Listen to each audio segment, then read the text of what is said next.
আজকে একটা ঘটনা দেখা গেল যে জীবন মুখোপাধ্যায় তার শায়িত দেহ ছিল এবং সেখানে গিয়ে বেশ কিছু বিতর্ক দানা বেঁধেছে, কারণ লাভলি মৈত্রের সাথে তার একটা সংঘাত ছিল। কি বলবেন? প্রথমত জীবনবাবুর বিদেহী আত্মাকে প্রণাম করি। আমরা আজকে বিজেপির প্রায় 15 জন মতো এমএলএ স্ট্যান্ডিং কমিটির জন্য এসেছিলো, আর আমি এসেছি জীবনবাবু, কারণ জীবনবাবুর বই তো আমরা পড়েছি স্কুল লাইফে, এবং অত্যন্ত সজ্জন ব্যক্তি, উচ্চশিক্ষিত এবং 10 বছর বিধায়ক ছিলেন, এবং জনদরদি, রাষ্ট্রবাদী এবং সৎ। তাকে রেসপেক্ট দেওয়ার সুযোগ নিয়েছি বা এসেছিলাম, কিন্তু তার ছেলের সঙ্গেও দেখা হলো। আমি ছেলেকে এই সময়ে কোনো বিতর্কে আনতে চাই না, কিন্তু যেভাবে আজকে তৃণমূল কংগ্রেসের প্রতিষ্ঠা লগ্নে যে নেতারা এই দলটাকে প্রতিষ্ঠা করেছিলেন, 34 বছরের বাম শাসনের মুক্তি ঘটানোর জন্য, তারা প্রত্যেকেই এই নব্য তৃণমূলী এবং নতুন যে কালচার, এই কালচারের জন্য তারা আজকে হারিয়ে যাচ্ছে।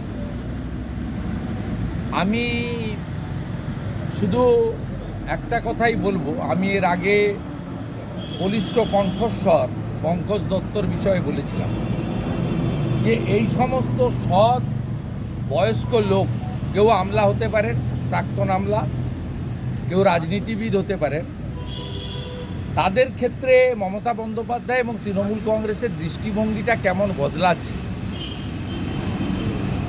আপনারা কে এলেন না, কার নাম লেখা মালা দেওয়া হলো কি হলো না, আমি সেটা তার ব্যক্তিগত বিষয়, সে সম্পর্কে বলবো না। জীবনবাবু শেষটা গত 2-3 বছর কি কষ্ট পেয়েছেন আমি জানি, কারণ আমি ওই দলটা 21 বছর ধরে করেছি। জীবনবাবু আমাকে সোনারপুরে একাধিক সামাজিক রাজনৈতিক কর্মসূচিতে ডেকে নিয়ে যেতেন, এবং স্যারের আশীর্বাদ আমরা পেতাম, অনেকেই পেয়েছেন, আমরাও পেয়েছি। অত্যন্ত সজ্জন ব্যক্তি। তাকে সোনারপুর কলেজের গভর্নিং বডির নমিনি থেকে সরানো হয়। সে সরকার সরাতে পারেন, সেটা তো আগে একজন লোকাল বিধায়ক ম্যান্ডেটারি ছিল, এই সরকার বিধায়কদের, বিরোধী বিধায়কদের রাখবেন না বলে সব জায়গা থেকে আউট করেছেন আমাদের। তা সেখানে নতুন কাউকে নমিনি করেছেন, নমিনিটা ফ্যাক্টর নয়, কিন্তু তাকে যেভাবে অপমানিত করা হয়েছে আপনি দেখুন। আজকে দুলাল সরকার এবং নরেন তেওয়ারির কথা টিভি ছেয়ে আছে। 15/4/2023 মাননীয় লয়ার মৃত্যুঞ্জয় বিশ্বাস অ্যাডভোকেট, তিনি জীবন মুখোপাধ্যায়কে ডিফেমেশনের নোটিশ দিচ্ছেন।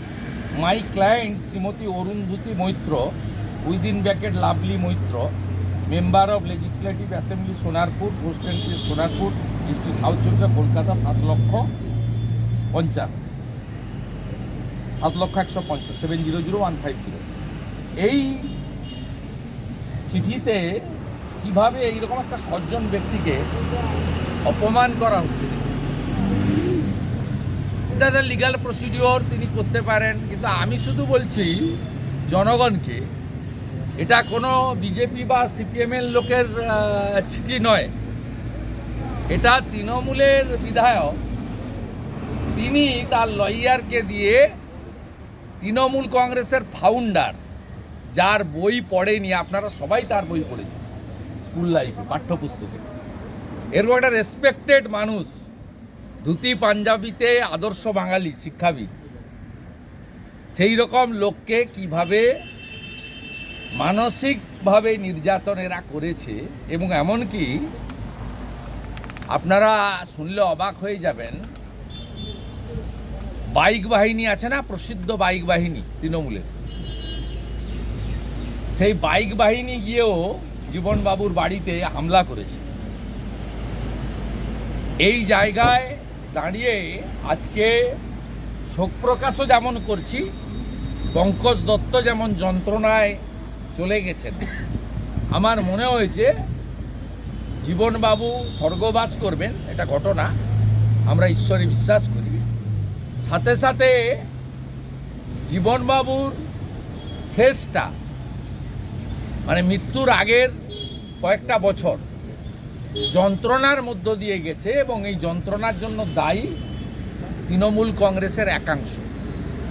আর মাননীয় মুখ্যমন্ত্রী, যাকে নেতা বা নেত্রী মেনেই জীবনবাবু রাজনীতি করেছেন, এমএলএ হয়েছেন, মুখ্যমন্ত্রী করেছেন, সমর্থন দিয়েছেন, তিনি এত কাজের চাপ, তিনি জীবনবাবুদের মতো ভদ্রলোকদের যন্ত্রণার নিরসনে এই নব্য তৃণমূলী যারা লাল চুল কানে দুল, তাদেরকে নিয়ন্ত্রণ করতে পারেনি। তাই জীবনবাবুর পরিবারের প্রতি সমবেদনা থাকলো, জীবনবাবুর বিদেহী আত্মার অমরত্ব প্রার্থনা করলাম। আর জীবনবাবুকে বলবো, আপনি যেখানেই থাকুন এই অর্বাচীনদের ক্ষমা করে দিন। আর বাংলার মানুষকে বলবো, এই অর্বাচীনদের কোনোদিন ক্ষমা করবেন না। সুযোগ যেদিন আসবে এদেরকে গণতান্ত্রিক পদ্ধতিতে